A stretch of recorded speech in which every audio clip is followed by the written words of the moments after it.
Welcome back. This time we're talking about Person of Interest, Season 5, Episode 3, Truth Be Told. Now this is a recap and review, meaning there's going to be spoilers for Truth Be Told, pretty much from start to finish. So if you haven't seen the episode, I recommend hitting stop now and coming back after you've seen it. With that warning out of the way, let's get started. After two very central plot-heavy episodes to kick off the season, dealing with the aftermath of last season's finale, this episode is more of the traditional number of the week episodes that have been sort of the filler throughout the first 4 seasons.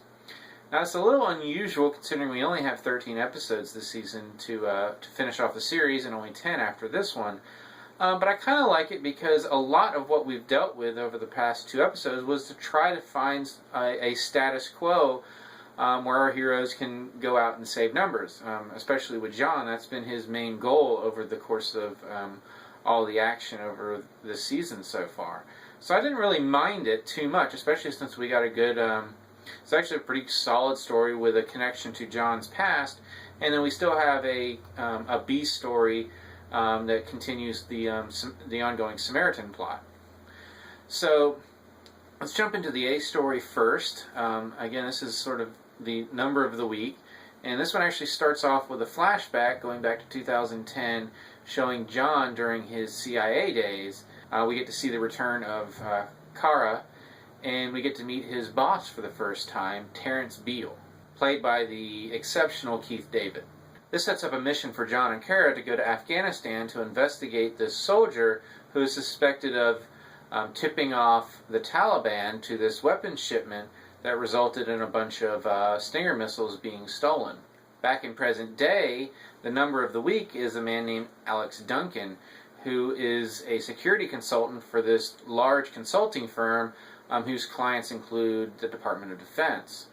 John infiltrates the company and quickly sees Alex breaking into his boss's office after hours and stealing sensitive documents.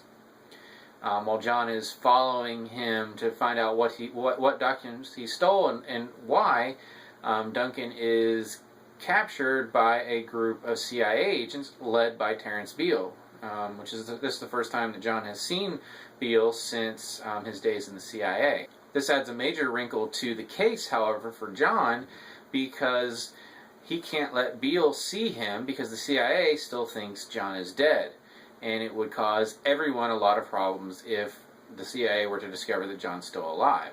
Using the machine, which is still in open mode, they're able to track Beal's vehicle to an area in New York, and John is able to use his knowledge of CIA tactics to narrow it down to a particular building. There he's able to rescue Alex, and they escape to a hotel. Unfortunately for John, Beal recognizes the tactics that John uses and pretty much realizes that it's John is the one who attacked them. While questioning Alex about his motives, John finds out that Alex was stealing the files to find out about his brother, a soldier who was killed in Afghanistan a number of years ago. It turns out that in his initial investigation, Alex found out that his brother was under investigation for treason, potentially selling secrets to the Taliban. John goes in to look at the information that Alex had already gotten and quickly discovers that the soldier that he and Kara were sent to interrogate back in 2010 is, of course, Alex's brother. This very much freaks out John, and in the next flashback we learn why, because John killed Alex's brother, with seemingly very little to no evidence that he was actually guilty of the crime he was being investigated for. Of course, John doesn't tell Alex this, and he has the more immediate problem in that he knows that Beal is not going to let Alex go, at least not alive. So he also knows that there has to be something more to this case to get Beal involved. It has to be more than the brother who was a potential traitor. So they break back into Alex's company and steal more documents, and John realizes that the brother was involved in a joint DoD-CIA operation to provide arms to our Afghan allies. The problem is, because of the type of weapons they were providing, the entire operation was both illegal and completely without congressional approval. And John realizes this is the secret that Beale is trying to protect, and why Alex is in so much trouble. Before they can figure out what their next move is, however, for once someone gets the jump on John, and Beale knocks him out, recaptures Alex, and they're back in the CIA SUV. There, Beale sort of taunts John a little bit with the knowledge that John was the person who killed Alex's brother. And instead of telling the truth, John tells a story about how they did interrogate Alex's brother, but found him to be innocent, and then subsequently he was killed in an airstrike, which we know from the previous flashback is a complete lie. But strangely enough, Beale goes along with the lie, and soon enough, John causes yet another car crash, and he and Alex are able to escape. In the final scene of this storyline, John meets back up with Beale, and they make a deal. In exchange for John not ratting out Beale and his cohorts on their illegal operation, Beale agrees to let Alex go and not tell the CIA that John's alive. And then we get one last flashback where it turns out that Alex's brother was indeed guilty, even though John didn't have any concrete evidence at the time that he shot him, which goes into once again showing the differences between John of old and the John of today. And this leads to one final scene, which I'll get to at the end of this recap. But let's jump to the B section. This is a lot shorter. Root's latest job given to her by the machine is with a delivery company. She soon realizes that a number of packages, all from various electronics companies, are being rerouted to a specific office in a specific office building where they stay for a few hours and then get picked up again before being delivered to their actual destination. Both she and Finch suspect that Samaritan's involved and may be trying to install some kind of malware on this machinery. Root is able to incapacitate her fellow delivery driver and take her truck to a camera dead zone, where she meets Finch, who is able to locate this malware that was included in a new firmware update and copy it.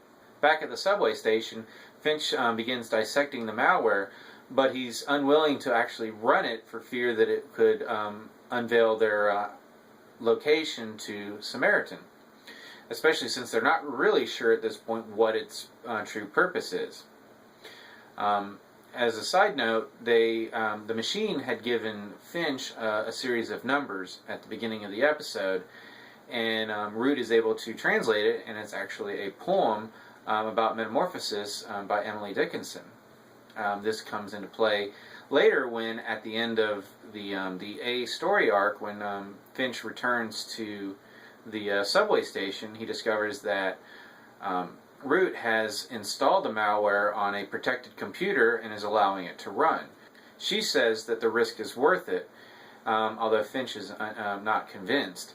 But she is able to learn that the malware is rewriting the computer's basic code and converting it to something not yet known.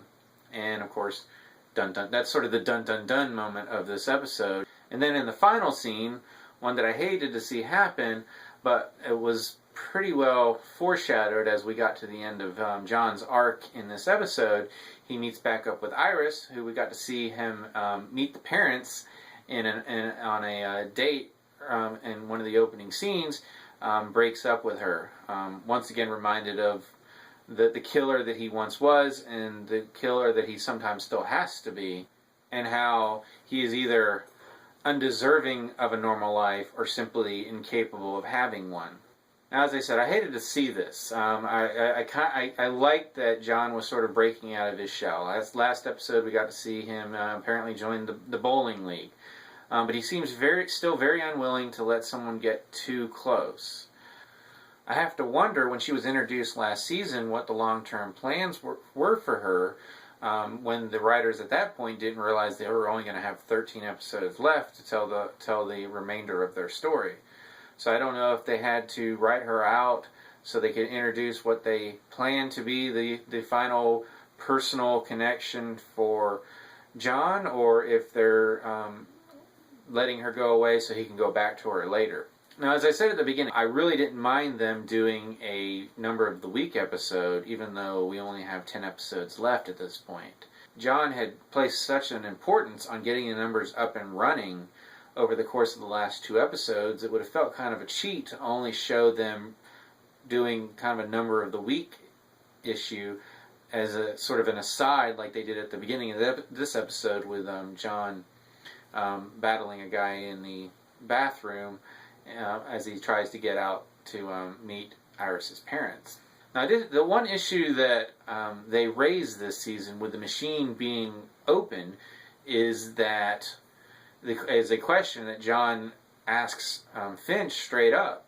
With the machine being open, why not just have the machine give them the context behind the numbers so they know if it's a perpetrator, if it's a victim, and know pretty well what they're getting themselves into.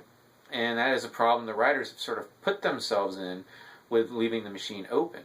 And Finch's excuse is that it's still not delivering the data in a reliable way. And it seems a bit of an easy out for what is really a major question this season with the machine being open. It's really a situation where they can't have their cake and eat it too. It's going to be hard to have the machine being open and then still having to deal with, okay, we have a number with no other information to go with other than what we dig up ourselves.